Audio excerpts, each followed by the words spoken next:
कल प्रधानमंत्री नरेंद्र मोदी ने यूनिफॉर्म सिविल कोड पर खुलकर बोला तो यूनिफॉर्म सिविल कोड के विरोधी बेचैन हो गए। दिन में पीएम बोले, रात होते होते मुस्लिम पर्सनल लॉ बोर्ड ने इमरजेंसी मीटिंग बुला ली। इमरजेंसी मीटिंग, इन्हें लगा कि जैसे पीएम मोदी तुरंत ही सुबह उठेंगे और यूनिफॉर्म सिविल कोड लागू कर देंगे। अब ये ऐसा माहौल बनाने लगे कि यूनिफॉर्म सिविल कोड लाने का फैसला जैसे मुस्लिम विरोध में हो रहा है, जो मैंने आपको कल समझाया भी था कि यही ये लोग करेंगे। All India Muslim personal law board की बैठक में फैसला हुआ कि समान नागरिक संहिता पर कानूनी राय ली जाएगी, सभी धर्मों के प्रतिनिधियों से बात की जाएगी, उसके बाद एक ड्राफ्ट तैयार किया जाएगा, संविधान से किसी तरह की छेड़छाड़ ना हो, समान नागरिक संहिता का विरोध करते रहेंगे। अरे भैया, संविधान में ही लिखा है यूनिफॉर्म सिविल कोड, छेड़छाड़ तो आप कर रहे हैं जब उसको आने नहीं दे रहे हैं। जो यूनिफॉर्म सिविल कोड संविधान का हिस्सा है, जिसके बारे में संविधान में जिक्र है, उस यूनिफॉर्म सिविल कोड को लागू करने की बात आ रही है। तो मुस्लिम पर्सनल लॉ बोर्ड वाले लोग संविधान की दुहाई दे रहे हैं। जो बाबा साहब अंबेडकर यूसीसी के पक्ष में थे, उन्हीं की दुहाई दे रहे हैं। अरे भैया, अंबेडकर साहब क्या बोलते थे, पहले वो पढ़ तो लो।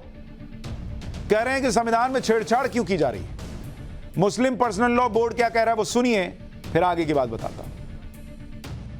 बाबा साहब के दिए हुए कॉन्स्टिट्यूशन पर मुसलमानों ने सहमति दी, और एक बड़ा सवाल है कि जब हमने उनके कॉन्स्टिट्यूशन पर सहमति दी, जिस पर बाबा साहब ने कहा था कि ये अधिकार हम आप लोगों को देंगे, तो हमें तो कोई प्रॉब्लम नहीं है बाबा साहब से, उनके संविधान से हमें प्रॉब्लम नहीं है। हम 70 साल से उस संविधान को फॉलो करते आ रहे हैं और आगे भी करेंगे, और उसी को बचाने के लिए लड़ना है। नरेंद्र मोदी जी को क्यों बाबा साहब से या बीजेपी को क्यों बाबा साहब से दिक्कत है, ये उनसे पूछने का प्रश्न हमारी तरफ से पूछना चाहिए। हमारी तरफ से पूछना चाहिए, क्या पूछें? पहले पढ़ तो लीजिए। बाबा साहब अंबेडकर चाहते थे कि यूसीसी उसी वक्त आ जाए जब देश आजाद हो रहा था।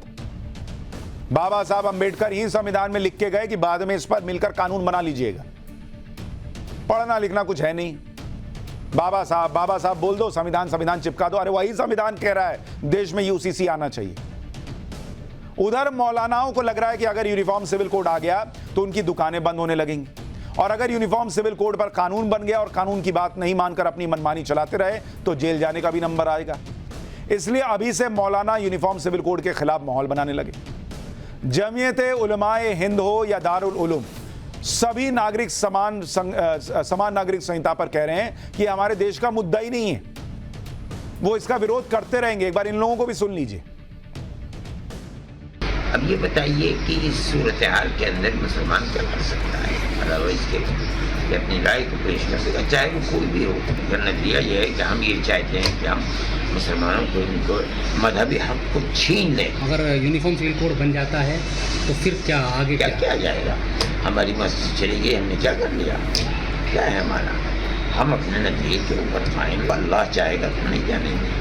समान नागरिक संहिता का खाका ड्राफ्टिंग या उसका मुसवदा अभी तक आवाम के सामने नहीं पेश किया गया है। लॉ कमीशन ऑफ इंडिया ने जो सर्कुलर जारी किया है उसमें राय मांगी है, तो राय जो मांगी है तो उसमें कुछ भी नहीं कहा गया है कि किस बारे में राय देना है।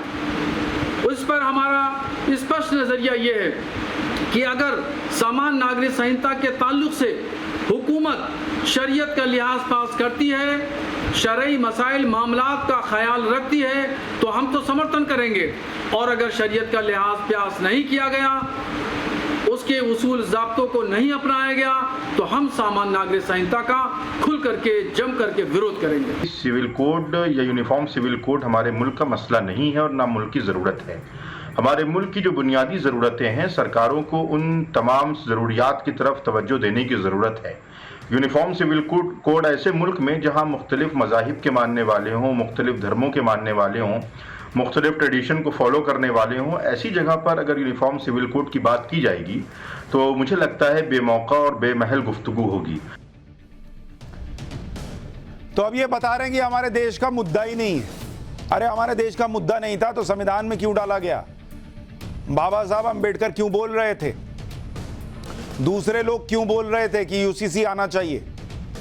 और जहां अलग अलग धर्म होते हैं इनके हिसाब से वहां यूसीसी नहीं होना चाहिए। अमेरिका में अलग अलग धर्म नहीं है क्या? फ्रांस में अलग अलग धर्म नहीं है क्या? वहां यूसीसी है तो दिक्कत है? नहीं दिक्कत है, लेकिन यहां इंडिया में नहीं होना चाहिए। दरअसल ये लोग इसलिए बेचैन हैं क्योंकि इन्हें लग रहा है कि जैसे 3 तलाक के मामले में मुस्लिम बेटियों को अधिकार मिल गया और मौलानाओं की मनमानी खत्म हो गई, उसी तरह से अगर यूनिफॉर्म सिविल कोड लागू हो गया तो मौलानाओं की अहमियत और कम हो जाएगी। क्योंकि अभी की स्थिति यह है कि मुसलमान महिलाओं को संपत्ति में बराबर का अधिकार नहीं मिलता। यूसीसी आ गया तो यह करना पड़ेगा। तलाक के बाद मुस्लिम महिलाओं को पुरुषों से कम अधिकार मिलते हैं। बहुविवाह की वजह से मुस्लिम महिला की शादी हमेशा खतरे में रहती है। निकाह के बाद भी मुस्लिम महिलाएं भविष्य को लेकर असुरक्षित महसूस करती हैं। हलाला जैसी कुप्रथाओं की वजह से महिलाओं का उत्पीड़न होने का मामला बार बार सामने आता है। मुस्लिम महिलाएं दशकों से इन सारी परेशानियों को झेल रही हैं और अब इनसे आजादी चाहती हैं। भारतीय मुस्लिम महिला आंदोलन नाम की संस्था के एक सर्वे के मुताबिक करीब 92% मुस्लिम महिलाएं 92% मुस्लिम महिलाएं मुस्लिम पुरुषों के कई शादियों पर रोक चाहती हैं। 96% मुस्लिम महिलाएं चाहती हैं कि तलाक के बाद उनके बच्चों को गुजारा भत्ता मिले और यही न्याय उनके साथ होगा अगर यूसीसी आएगा।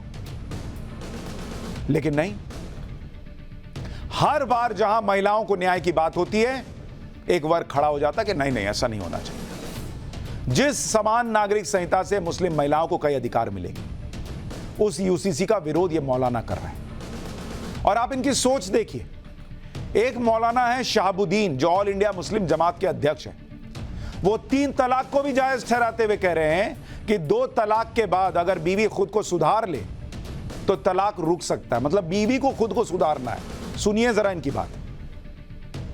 शरीयत का जो सिस्टम है वो सिस्टम ये है कि 3 तोहर में 3 तलाक़ें दी जाएंगी। यानी 3 तोहर का मतलब ये है कि 1 महीने में 1 तलाक, दूसरे महीने में दूसरी तलाक तब मियाँ बीवी का रिश्ता बना रहेगा और तीसरी तलाक जब दी जाएगी तो मियाँ बीवी का रिश्ता ख़त्म हो जाएगा और वो दोनों लोग जो हैं वो अलग हो जाएंगे और अजनबी हो जाएंगे।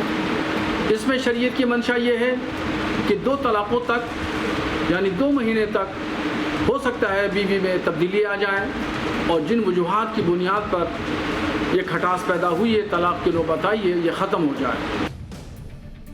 यानी पहले ही मान लिया जाता है कि हर चीज़ बीवी की वजह से हो रही है, उसी को सुधारना है, उसी को हालात सुधारने हैं, खटास उसी की वजह से।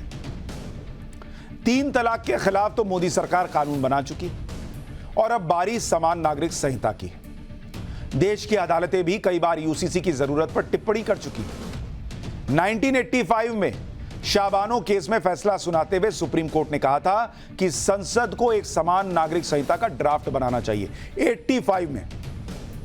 लेकिन तब राजीव गांधी सरकार शाबानो को ही न्याय नहीं दिला पाई। इतना घबराते थे वो लोग मुस्लिम वोट बैंक कहीं छिटक ना जाए, वो क्या समान नागरिक संहिता लाते, तो पड़ा रह गया। फिर 2019 में सुप्रीम कोर्ट ने कहा कि संविधान बने 63 साल हो गए लेकिन यूनिफॉर्म सिविल कोड पर कोई काम नहीं हुआ, जबकि संविधान के आर्टिकल 44 में इसका जिक्र है। ये कोर्ट कह रहा है।